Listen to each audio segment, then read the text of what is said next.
Para sahabat desa, ada desa-desa yang punya label desa maritim tetapi berasa agraris. Mohon maaf, saya ini cerita, saya tidak punya kemampuan untuk menyajikan video-video yang canggih. Ceritanya begini, setahun lalu para mahasiswa kami KKN di sejumlah desa di Kecamatan Girisubo, Gunung Kidul, Daerah Istimewa Yogyakarta. Desa-desa di tepi Samudra Hindia, di tepi laut sana. Dan saya berkunjung, bertemu mereka dan biasa saya senang mendengarkan storytelling mahasiswa. Saya bertanya gini, teman-teman apa agenda berdesa yang teman-teman lakukan?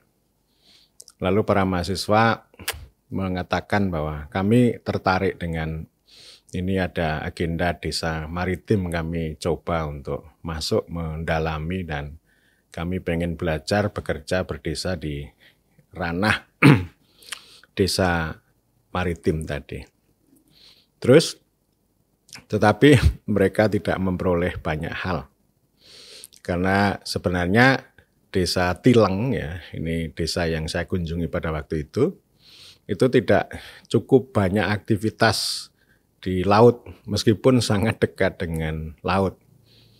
Jadi artinya memang ini laut itu tidak menjadi ruang dan basis penghidupan masyarakat setempat. Para mahasiswa juga menunjukkan data bahwa warga Tileng yang beraktivitas di laut, misalnya nelayan gitu ya, itu bisa dihitung dengan jari. Lalu sebagian besar warga desa Tileng itu mempunyai mata pencaharian itu di darat, atau di pertanian atau di agraris. Ya, jadi ini mereka sangat dekat dengan laut, tetapi memunggungi laut dan tetap menghadap sawah, gunung, kebun. Ya. Oleh karena itu di hadapan para mahasiswa saya mengatakan, oh ini berarti desa yang berlabel maritim tapi berasa agraris ya. Atau desa Tileng adalah desa maritim rasa agraris. Dan memang cerita lebih lanjut soal desa maritim ini itu mengandung dua sisi sebenarnya. Pertama adalah ruang ya dan dorongan yang dilakukan oleh pemerintah Daerah Istimewa Yogyakarta agar desa itu punya kreasi, punya usulan yang disesuaikan dengan kondisi setempat. Dan DIY punya beberapa label ya. Ada desa Prenur, ada desa budaya, ada desa rintisan, ada desa maritim, ada desa wisata dan sebagainya ya. Jadi artinya desa diberikan ruang sesuai dengan konteksnya untuk mengusulkan program dan nanti program itu akan didanai dengan dana keistimewaan. Lalu yang kedua, ini karena desa Tileng ini sangat potensial sebenarnya dengan penghidupan laut, maka desa ini mengusulkan program yaitu desa maritim. Dan tentu dari dua poin ini itu sebenarnya sangat relevan dengan visi misi Gubernur DIY pada periode 2017 sampai 2022. Yaitu menyongsong abad Samudra Hindia. Keren, sangat keren. Jadi ini sebenarnya transformasi dari darat ke laut gitu ya. Dan sebenarnya dari dulu diskusi tentang laut, tentang bahari ini, tentang maritim ini sudah cukup lumayan ya. Tetapi eksekusinya memang tidak seperti harapan. Dulu Bupati Gunung Kidul pada tahun 2005 itu sebenarnya pengen bergerak ke laut ya.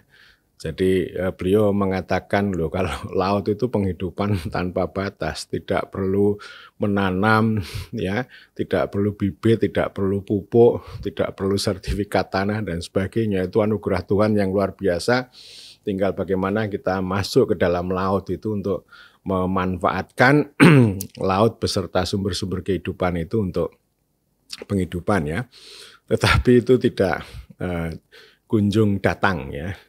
Dan DIY itu punya tagline yang menarik sebenarnya, yaitu Among Tani Dagang Layar ya. Jadi Among Tani itu artinya ya melindungi, memberdayakan para petani di sektor agraris, dan kemudian dagang layar itu artinya ya mengembangkan layar, perahu lariannya untuk mengembangkan perdagangan di laut. Ya, jadi laut itu bisa untuk nelayan, untuk ikan, untuk dagang, untuk transportasi, juga untuk wisata ya. Memang kalau untuk wisata ini berkembang cukup pesat di DIY yang sudah dirintis oleh Bantul, kemudian Kulon Progo, dan selama beberapa tahun terakhir ini Gunung Kidul itu punya begitu banyak pantai dan desa itu juga terlibat di sana. Tapi wisata pantai ya, bukan mengambil produksi laut itu lalu dihadirkan ya, seperti tempat-tempat lain lah. Misalnya kalau kita di tanah Sulawesi itu kan, kalau kita bicara ikan itu, ikang ya, itu kan luar biasa. Itu memang yang namanya maritim betul itu ya, berbagai macam sektor, baik itu perikanan, kelautan, transportasi memang menjadi hidup. Jadi ini artinya ini baru sebatas program dan label ya, desa maritim ini, sehingga tetap agraris ya. Mayoritas ya orang itu punya mata pencaharian itu ya di darat ya, tetap di agraris ya. Dan kemudian akhirnya para mahasiswa ini kan banting setir ya, bukan masuk ke dunia nelayan tapi dunia petani ya. Dan petani ya ceritanya dari dulu sampai sekarang ya gitu-gitulah, soal pupuk, soal produksi, soal modal dan sebagainya ya selalu mengalami kesulitan, sehingga yang namanya tagline Among Tani ini memang menarik, tetapi saya kira penting untuk didiskusikan dan digenjot lagi supaya menjadi lebih produktif. Dan ketika saya bertemu dengan para kepala desa, termasuk ada salah satu kepala desa dari Tanjung Sari, ini dekat laut juga, dan ternyata dia juga punya program dan label desa maritim. Saya menceritakan itu semuanya, lalu dengan mengatakan bahwa ini desa-desa maritim di tepi laut ini ternyata berasa agraris. Lalu Pak Lurah, Pak Kepala Desa Hendri dari Ngesti Harjo, Tanjung Sari mengatakan, "Betul Pak, saya juga demikian ya. Jadi desa saya juga desa maritim tapi rasa agraris." Jadi nggak ada tendangan yang memadai, tidak ada move on lah bahasa sekarang dari agraris ke maritim. Tidak ada perubahan besar, yaitu hanya label, hanya program yang eksekusinya itu masih jauh dari harapan. Jadi sangat disayangkan ya, begitulah kalau ya memang ini butuh kebijakan, butuh program. Dan saya sebenarnya sangat tertarik kalau desa-desa di kawasan selatan daerah istimewa Yogyakarta ini memang betul-betul digenjot secara produktif itu ya, itu dengan itu memanfaatkan laut itu sebagai ruang hidup, kehidupan dan penghidupan, supaya kita juga ada ya tambahan ya, nilai tambah untuk penghidupan bagi masyarakat setempat ya. Karena memang kalau sudah masuk ke ranah agraris itu ya sudah mengalami involusi ya. Jadi involusi kan perlu transformasi ke laut.